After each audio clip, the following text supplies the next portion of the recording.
Welcome to the Treasury Update podcast presented by Strategic Treasurer, your source for interesting Treasury news, analysis, and insights in your car, at the gym, or wherever you decide to tune in. On this episode of the podcast, host Craig Jeffery joins Joseph Drambarean, Chief Technology Officer at Trovata, to discuss how real-time payments revolutionize cash management.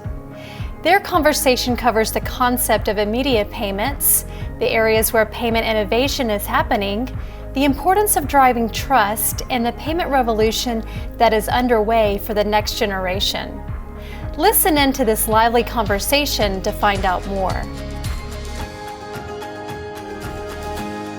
Welcome to the podcast, Joseph. Thank you. As always, it's great to be working together again, and I'm excited about today's topic. Yeah, before we get into how real-time payments revolutionizes cash management and exploring some of your thinking here, maybe you could give everyone a little bit about your career background and your role at Trovata. I know you're the Chief Technology Officer, but let us know a little bit about your history. Yeah, absolutely. I've been with Trovata really from the beginning of the company, even at the earliest prototypes. And before I was at Trovata, I was actually at Capital One, which is one of the most tech-forward banks in the world. I was working within digital product and engineering there, and really kind of helped shape some of the largest projects, whether it was the conversational assistant, or insights around your spending, or even working on CreditWise. I helped all those projects along. So I've been in banking for a good portion of my career, and before that, I was at Marriott helping found the mobile program there. So been in IT forever. And when Brett and I kind of first talked about the possibility of Trovata and using cloud architecture to change, finance operations and integrate directly with banks, it just felt like such an obvious thing that didn't exist at the time. And now that we've had the opportunity to do this for years and worked with some of the biggest banks in the world, it's really incredible, some of the transformations we've seen. And one of them, payments being one of the topics we're going to talk about today, it's on that same, cusp of going through a big transformation, and it's exciting to be at that driver's seat as well. We can assume to some extent what you do as Chief Technology Officer, but I think it's better if you explain what are some of your core responsibilities at Trovata. Yeah, it's a really diverse role. One of the foundations of it, of course, is maintaining our technology stack and the security apparatus that keeps all of our customers safe. So from an information security perspective, I'm accountable for all of the different systems and personnel that keep Trovata online. Then, of course, from a product perspective, I'm also the head of product, so I help shape the future of our roadmap and all the features that we enter into and how they come to life from an execution perspective.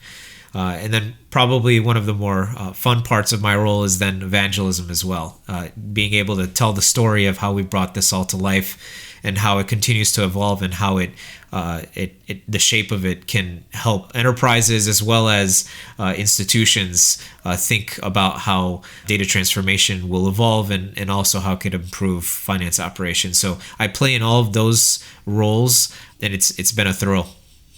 Yeah. So as we shift over from your background to this idea of real-time payments revolutionizing cash management, let me ask you a couple of questions stacked up so you can explain them. I mean, one aspect of, when we think of real-time, we can think of, faster. Faster is usually better. There's not many things that are going slower, but it isn't often the only thing. And so as we talk about real-time payments, are you referring to, well, maybe I'll start with that first and then get into some of the more complex aspects of the question. When you refer to real-time payments, are you referring to the clearinghouse's RTP or the concept of immediate payments, or which would you be referring to in our discussion? It's a great question. I think that you could look at both angles. Of course, the traditional answer to that question is the evolution of the clearinghouse's perspective on the banking rails that are available in market for moving money, and RTP as a newfound rail, which has really come to life over the last few years, is cornerstone to that strategy. But I think that at a meta level, real-time payments is a topic of discussion that goes much wider than just the clearinghouse and the evolution that's been happening, and whether it's JP Morgan, leading the charge and defining the spec and all the things that have gone into the foundation of RTP. But it goes wider because there are so many players in the money movement space that want to take a slice of that mindshare, whether it's the evolution of crypto technology that has been trying to make a name for itself in the real-time payment discussion, or the evolution of the clearinghouse rails that are bringing some of these technologies to life on traditional banking rails. This is a topic of discussion that is really central to the evolution of banking, and it's because the internet economy has moved closer and closer to this concept of everything being real time, whether it's video, whether it's social media and the communication aspects of the internet economy. It's been followed very closely by the gig economy and everything that has happened as a result of that. And as everything that we do in our daily lives starts to become latency free and immediate, we expect our money to work the same way. And most people don't realize that to make that happen requires an enormous effort, both from a regulatory perspective, but also from a technology perspective. So I think it's a complex discussion point, and we definitely could jump between the two of them, but I think that it's wider than just RTP as a clearinghouse rail. Yeah, fair enough. And I think the language will be confusing and unfortunate. When we say faster payments, there's faster payments UK. Well, that's how you describe payments being faster. In real time, the sense of so we'll live with the tension there on that. But back to the topic at hand. Faster is usually better. Nothing's moving slower. It's not the only thing. But what about speed matters so much? You talked about removing latency. Why does this matter? And how do we think about that in light of some of the other elements about payments, for example, that may not be speed related?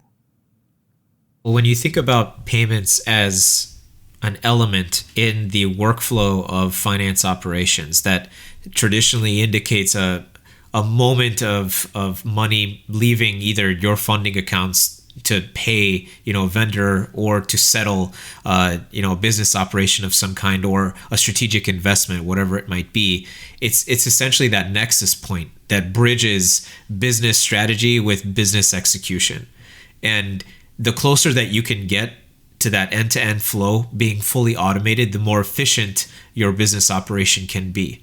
So, when you think about examples, whether it's an e-commerce company that has a point of sale product that is positioned on a website, and the moment that a consumer clicks on that product and puts in their payment, and that payment gets processed and that money enters your bank account, and then maybe you owe a vendor on the other side of that transaction a cut of that money, the speed by which you can settle that last piece and do it in a way that is fully automated and roboticized allows for you to achieve greater scale.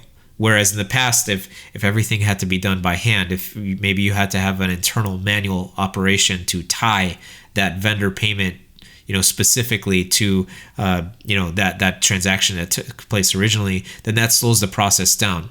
So that's one element of the speed. But then the final element of the speed is, let's say that you solved that problem and you were able to automate it. Then getting those funds into the vendor's hands as quickly as possible is an important element of not only business risk, but also business opportunity, because the speed by which you can do that, the quicker you can close your books and the quicker you can report on the outcomes of your business. And in many cases, automating that last step is a really big challenge. And that's why real-time payments and just payment evolution has been such a fascinating area. It's because it's not just about having a real-time rail, but it's also access to that rail in programmatic fashion. So a lot of the use cases of real-time payments over the last year or few years has actually been API based. It's not been using traditional front-end applications. It's, the Squares of the world, or the Venmos of the world, taking advantage of RTP as an API to plug directly into their settlement systems and use it as a rail that is fully programmatically integrated and not used, as a front-end application in most cases. And as an end consumer, you get excited when you see that little modal in your Cash App or in your Venmo app that says, "Hey, get your money instantly." And you see that, and of course you see the fee, and you think to yourself, and you do that little calculus in your head: would I, is money now better than money later? Like, do I really need this money at this very second? And that value then that's created by getting it instantaneously is not only value from an operations perspective for Venmo or for Square, but it's also ultimately value generation, because by offering that service, they're able to capture a fee and open new business opportunities. So because it's a fully programmatic rail, because it's modern in every sense of the term, it creates not only business opportunity, but technology opportunity, which then ultimately can be a flywheel that generates business opportunity as a result as well. So it's fascinating how this has developed, and real-time payments, I think, is just the tip of the spear. There's more to come with regards to payment rails as it starts to get sent, over international boundaries, and all of those rules are figured out. It's going to create this moment of having to solve major problems, whether it's from a fraud perspective or from a cross-border payments perspective, and having it settled through a common technology that is programmatic, that can effectively use a single pipe to do the work of what may have been multi-step operations is exciting, and it can transform the way that we do payment settlement. I want to make sure we come back to the multi-step and this latency comment too, in just a little bit. But this idea of real-time payments revolutionizes or is revolutionizing cash management. You gave some examples on the consumer front. It's like, oh, someone goes and buys you something that's no longer, do I have cash? How can I get it to the other person? Do I have to write a check or some other method? It's like, no, I just use a personal transfer, whether it's Zelle, Venmo, etc. And essentially, instantly, everything's done. There's no write it down, remember to send money later. I do it easily on my phone. And so when we think about this revolutionizes, that's a dramatic word.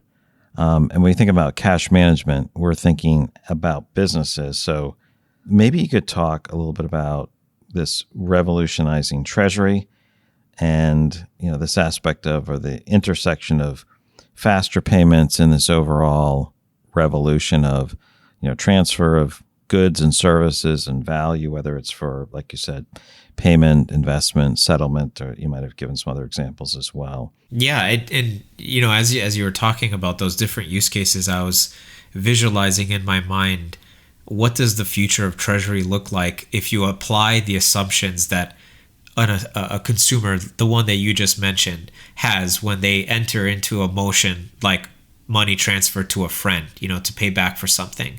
And that consumer assumes, first of all, that everything will be done instantaneously, that it's going to be easy, and that the problems of understanding, how much needs to be paid and for what, and how that all plays out is baked into the motion. And I was reflecting on that when thinking about it from a treasury perspective, because if you blow it up and you do it at the scale of a treasury operation, that might be multinational and have many entities, and as a result of having many entities, also have many accounts across various different banks.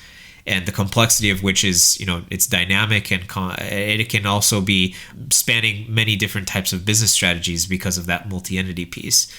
Well, in a world where you assume the same types of capabilities within Treasury, that would mean that the modern treasurer would assume a level of automation that brings to bear all of those details, whether it's cash balances, whether it's availability of intelligence across all of those different entities. And if they are assuming it being done at a real-time basis, then the next assumption, of course, is to be able to act on all of those insights. So take a simple one. Let's say that there's a cash balance optimization strategy that's at play that would allow for you to optimize your cash yield based on certain breakpoints, that are analyzed at an insight level and automatically applied across your various accounts, across the various regions, across the various institutions, and you don't have to do anything. It's just doing the math for you. Well, the next best thing, of course, would be having a rail or having a technology to be able to settle those funds and move those funds between accounts to optimize that cash instantaneously, and not having to have any barrier or latency sit between that business decision point and the execution of that business decision point. And in a world where everything is done fully roboticized and based on levels of insights that are coming directly from the data, you would want a technology and a capability to be able to execute that business strategy at the same pace. And I think that's where things get really interesting from a treasury perspective, especially when you look at money movement.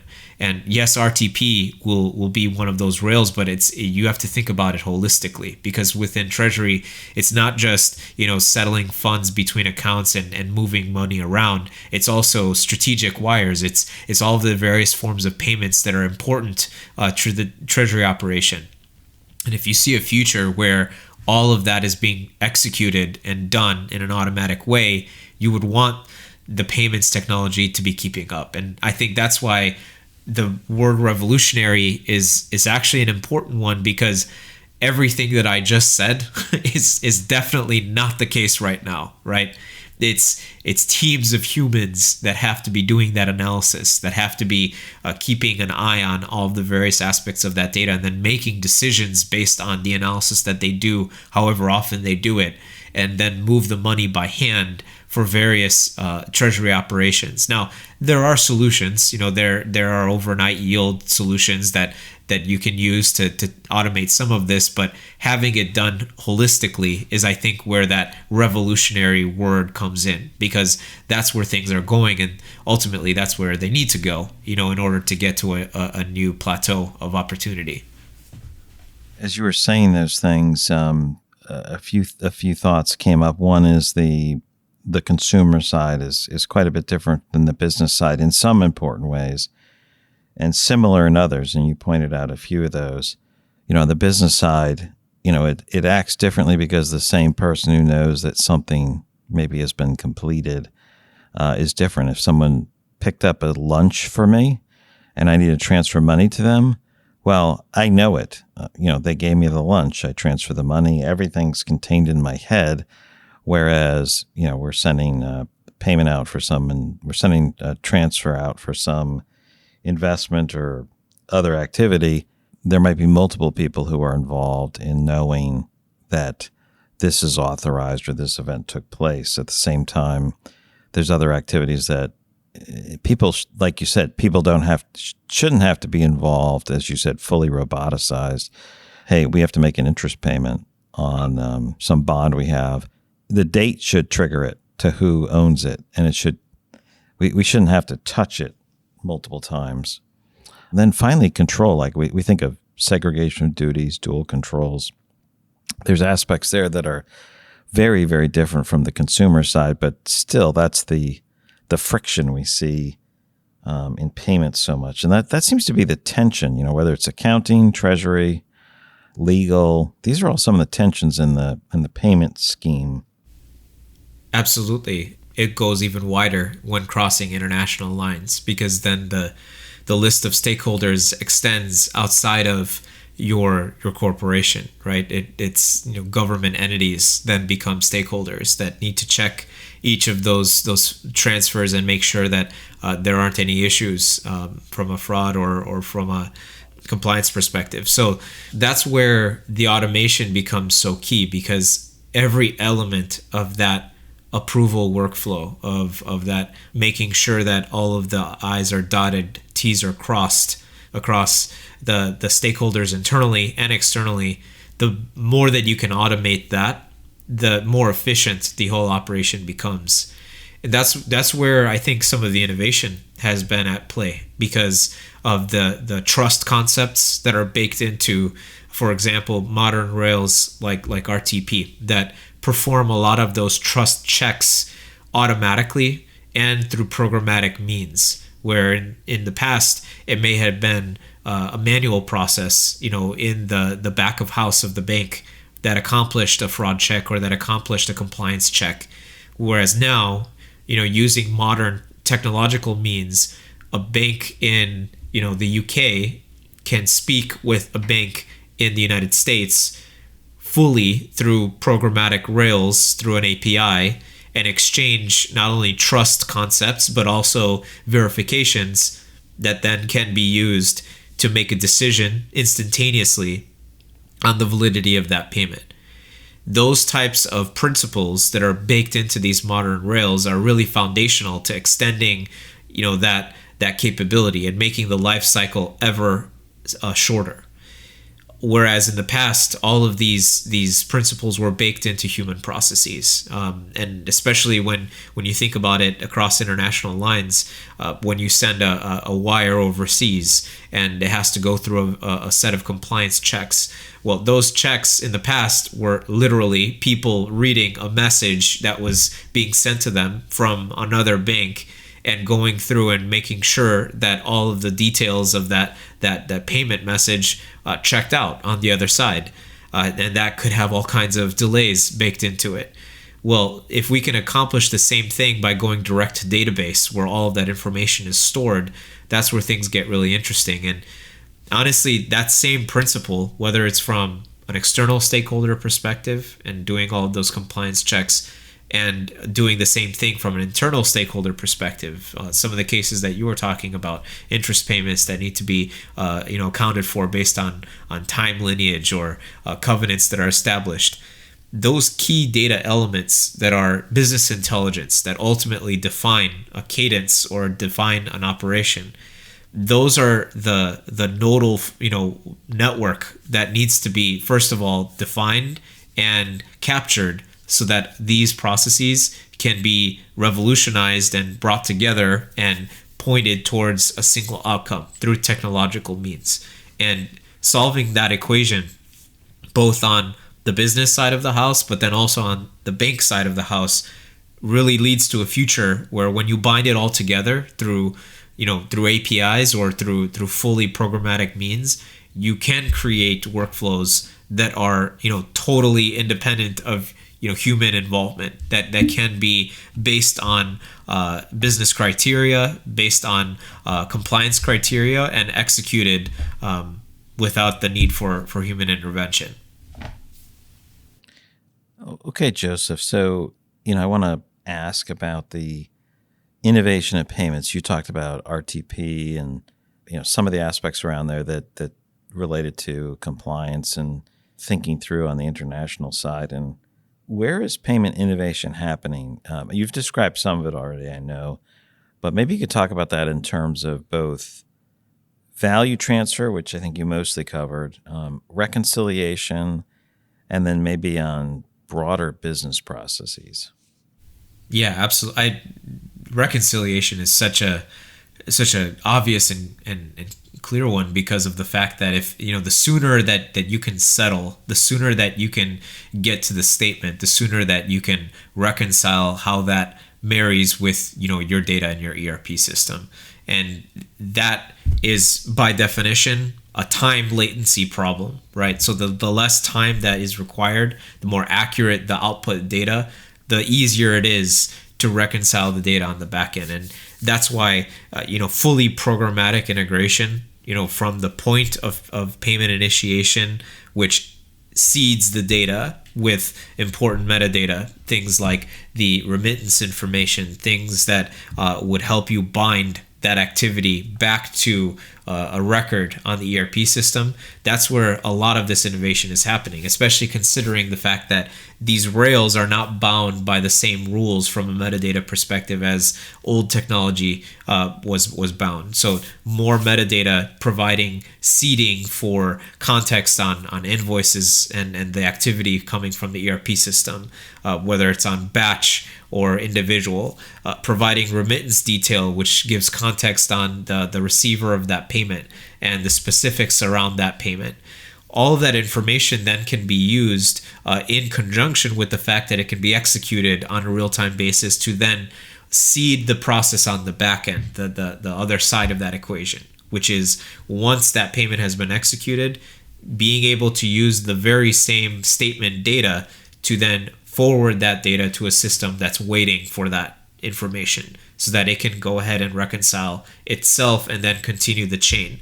And taking these systems and bringing them together and using, an if this then that almost methodology of payment got initiated, which should trigger an event to pull statement data to see that payment hitting my statement because of course it's already settled, then taking that statement data and forwarding automatically to my ERP system, then my ERP system automatically using that fresh checking data to go ahead and reconcile again on a real-time basis and see if there are any issues. Having that kind of end-to-end chain is of course the holy grail, right? It's what every accounting team dreams of, and it can be possible using these modern rails. Today, we're not even talking about at some point in the future. The technology is there now to be able to accomplish this kind of automation. But it really doesn't end there, because as we get deeper into the opportunities with real-time payments, of course, the next problem is, well, it'd be really great if everybody used this, right? That's the next frontier is, how can we get away from cutting checks? How can we move fully to digital payments? And one of the things that needs to help bridge that gap is the concept of trust that I was talking about before, establishing both sides of the house in a way that gets that trust fully executed and allowing for a seamless payment initiation or request, and that payment then to be sent or settled. So in many cases, driving a clear way, whether it's through a web technology or through a registry that allows for any third party to be given a request for payment and then to be able to seamlessly execute that request without having massive overhead, whether it's account signups, things of that nature, having to have a login with 18 different payment providers just to execute on all of your business operations. That's, I think, where there's a tremendous amount of thought and innovation taking place right now, and it's a problem that needs to be solved in order for this to come together in a meaningful way. That, I'd say, from a domestic perspective, we're making strides there, but then when you think about it internationally, the implications are so much wider. Yeah, there's other hurdles and other points of friction that are a little bit more troublesome, perhaps. As you've talked about some of these items, and this mindset of, to some extent we've moved to a real time world, and other areas are much, much slower. The time latency, the disconnect between information and payment or value transfer exists. What remains for us to move to real time? You mentioned a trust factor. There's obviously a technology issue, right? If one part's fast, other part's slow, you have a slow factor. There's a mindset that goes on. You talked about other things like tools like a registry. I guess maybe you could talk about that, and then I'll throw this in too, just so you can continue your dialogue on it, is if we remove friction and float, or time latency, value latency, information latency, will anyone care about the actual payments? Will they disappear to almost a non-issue? We talk about payments a lot. Will our conversation shift in the future to something else? That's a great question. I actually think that's a great way to think about it, because if you think about the state that we're in today I used a wide vision cast at the beginning, imagining a world where it's fully, roboticized with automation to solve a lot of these problems. Well, one doesn't just do that, right? You have to have vision yourself within the corporate structure that you're in to design a system like that and have the willpower to see it through. And I think that that's where, from a management perspective, there is this whole generation of leadership that needs to come together in order to execute on some of these opportunities. And it will happen, right? It's an inevitability. But I think that that's what stands in the way is, first of all, embracing that vision and embracing the value that vision brings, but then putting a design hat on and not only designing the necessary organizational structure, which of course will evolve, because as you introduce this kind of automation and you introduce these types of new operations, you don't need the type of human capital that you used to have to accomplish the same thing, which means that you will shift your priorities as an organization to more strategic thinking and more opportunistic thinking. And instead of spending time on human capital intensive activities, you'll spend time on creative and strategic activities that can drive real business value. So that's one element, is the design of the organization. But I think that another element of the design is the processes themselves and how they integrate with technology. Ultimately, I think that there is this posture that exists today of, choosing your vendors and choosing your technology stack just based on, a set of functionality criteria. But really, there needs to be a pivot to a more objectives focused design, where you want to get to a fully automated end goal, and it may or may not include multiple technologies and multiple processes to get you there. And stitching that all together, whether it's in-house custom or partnered with another vendor, that design is something that should be thought out from the very beginning to accomplish that end goal. And that's a posture that is not normal within the treasury space for sure, but is also something that is an acquired skill set within the finance operation as well. And I think it comes by partnering tightly with technology and accomplishing goals from a high level perspective, but also from a process perspective. So that's definitely one big gap I'd say that needs to be closed. But then the final piece, and this part is really fascinating, is, as you said, if this all just kind of disappears, if we get to a point where payments is a non-issue because it's an assumed no latency business transaction that automatically gets applied to an intelligence system from a statement perspective, and then gets consumed and forwarded to an accounting and ultimately a reporting system, then it begs the question, what does that time get spent on? The time that was used for thinking through the payment operation and making sure that it's done accurately, what does it get forwarded to? And I really think that by assuming no latency, it opens the door to strategic opportunity. It's already happened. I don't have to assume this. We can already see it in the wild. Whether it was Uber moving to a model of instantly settling funds to their drivers, multiple times a day. I'm sure that they could probably drive it even faster if they wanted to. It's these types of business moves that become a realized opportunity, because you're no longer thinking about the implications of settling business transactions, right? And that is an exciting place to be. And the only way that you can be sitting in a posture like that is by doing the hard work of transforming and revolutionizing, your workflows. And I think that it can be built on the foundation of some of the concepts that we've been talking about today. Yeah, I like that example of Uber. I know we've talked about that before. They won a AFP Pinnacle Award for that. I think it was a couple of years ago.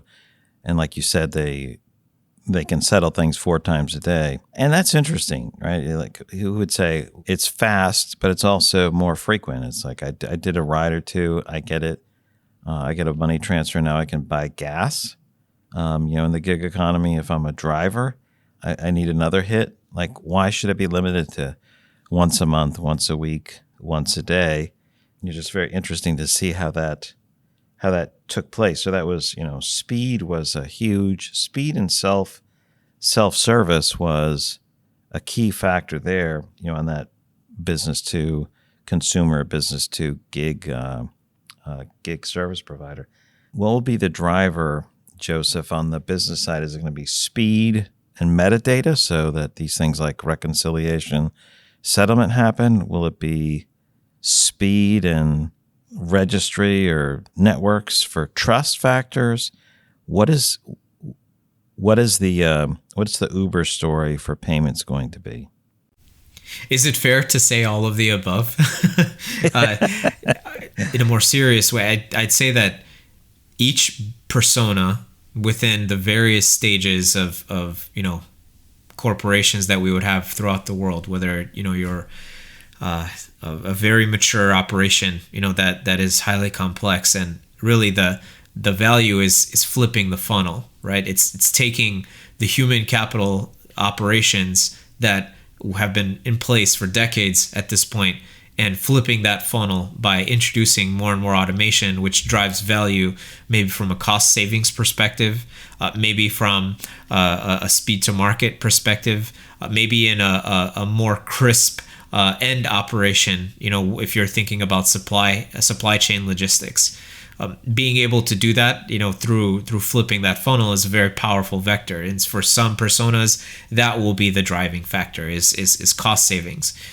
For others, it just like the Uber example, it might be an end-to-end business strategy opportunity, right? Because with Uber, the rail wasn't necessarily the thing that created the business opportunity. It was the first Lego piece, if you will, that when established as the foundation, created this macroeconomic model that influences the behavior of the end consumer here being the driver, right? And if the driver behaves differently at a macroeconomic level, what does that mean for the business operations, and then also for the strategic opportunity of getting more drivers into a market and being more available so that more sales can be driven, and so that you can do it in a more automated basis. Those types of game out scenarios where you think through all of those angles, when you assume a system underneath the hood that can keep up with the pace of those assumptions,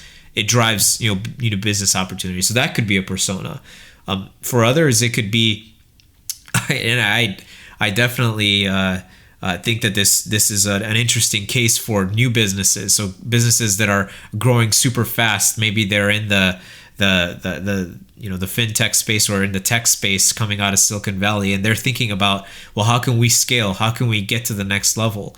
Well, they are going to have the benefit of building on foundations that are, no baggage, if you will. They have the best of the best, and they will be able to create brand new business models using these rails. So that'll be a brand new persona. How that innovates and how that plays out is going to be interesting for the next generation of businesses that come online.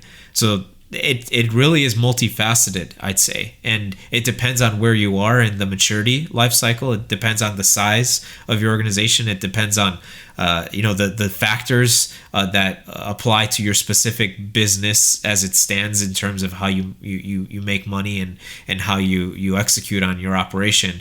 But I feel like payments plays that wide meta role where it plugs into every business no matter what, and innovating on top of it allows for all kinds of opportunity. That's a great summary. Payments plugs into every role and therefore creates the opportunity. I think that's a great way to say it.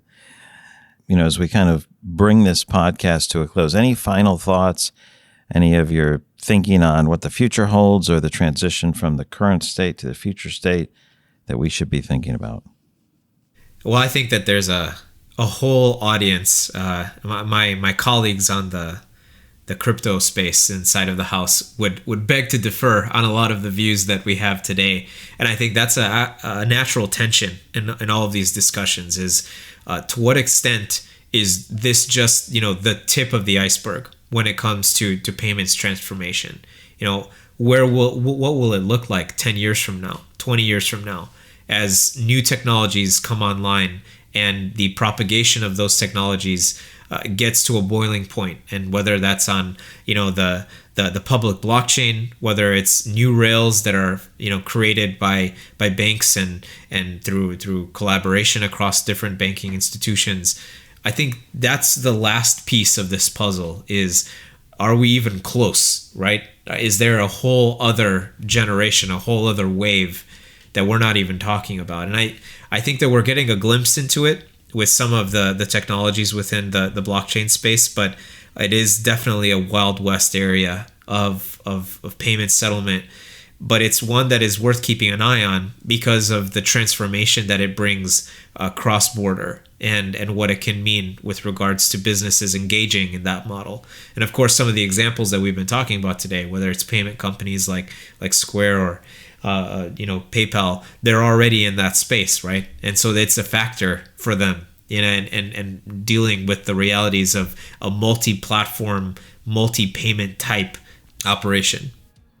Very good. Thank you so much, Joseph, for talking about payments and the revolution that's well underway.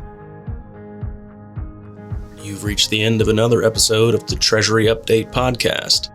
Be sure to follow Strategic Treasurer on LinkedIn. Just search for Strategic Treasurer. This podcast is provided for informational purposes only, and statements made by Strategic Treasurer LLC on this podcast are not intended as legal, business, consulting, or tax advice. For more information, visit and bookmark strategictreasurer.com.